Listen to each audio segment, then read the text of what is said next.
In the last few videos, we've concentrated on setting up a website project, along with adding the basic structure for our index page. Although this is all essential for the website project, I'm sure you are all keen to get some real content displaying inside the browser.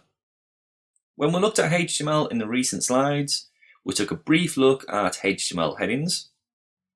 Headings are used to structure the page's content from most to least important, and are numbered H1 through to H6.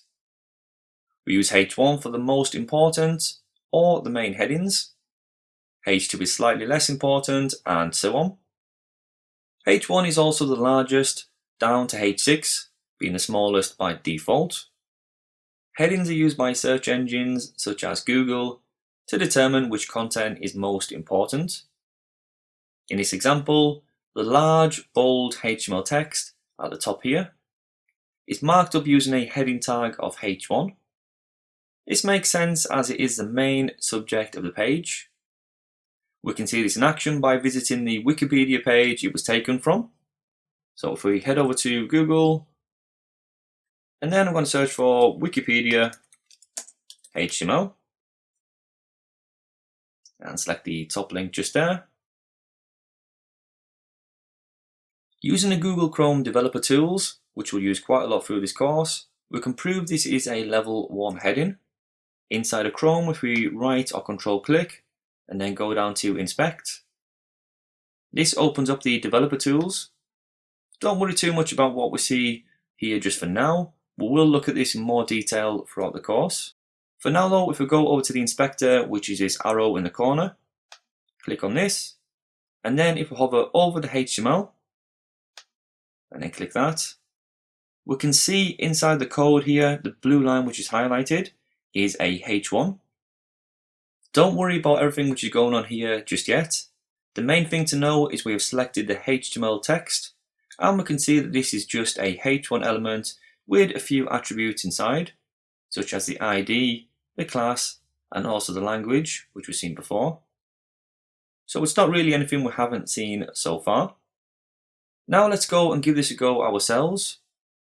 So if we close developer tools and head back over to the text editor, we already know that the content we want to show in the browser is placed between the body tags, so we can add our headings inside of there.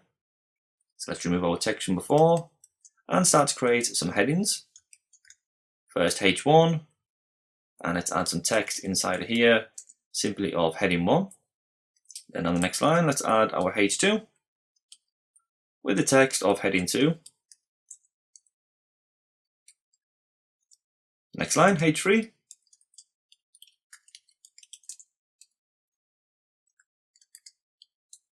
H4, text of heading 4, and 2 more to go. H5, one of the smaller ones, so heading 5, and then finally the last one is heading 6. Okay, so type that all in, give that a save, and then go over to the browser. Make sure that the index.html page is open from before. If not, go back to the file and then open it up. Give that a reload, and we can clearly see the difference between the heading sizes. But we shouldn't be tempted to use them just to size the text or make them look bolder. Remember, headings are for importance. If we go back over to our finished website, which we looked at before, we have a few cases where we could use headings. We have the main site title of text store at the top, which could be a good use case for H1. We also have the text of shop by and all items at the top of each section. These two are level 2 headings.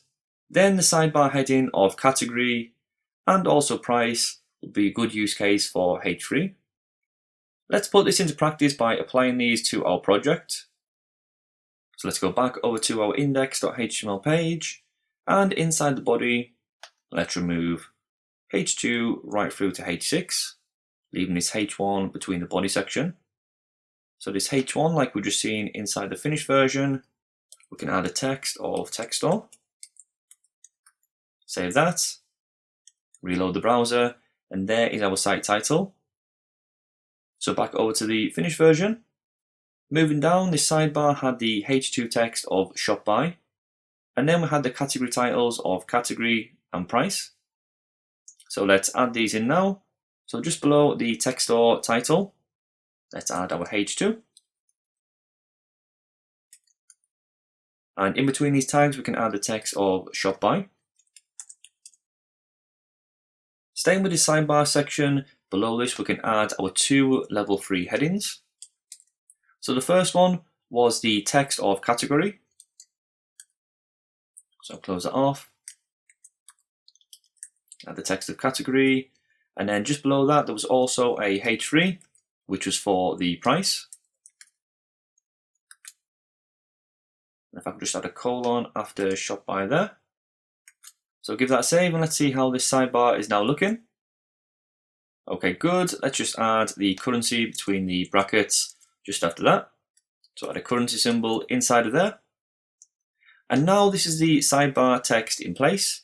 Finally, we can add all items, which was for the different section on the right hand side here. This was also a H2 heading, just like shop by. So we can add this just below. So let's add a H2 and a text of all items, followed by the colon. Save that. And now we see this on the page too. So things don't look too great at the moment, but remember HTML is for the content only. Things will begin to look a lot better when we dive into CSS for styling and also laying out this text. Next, we'll take a look at how to section or group together related content using div tags.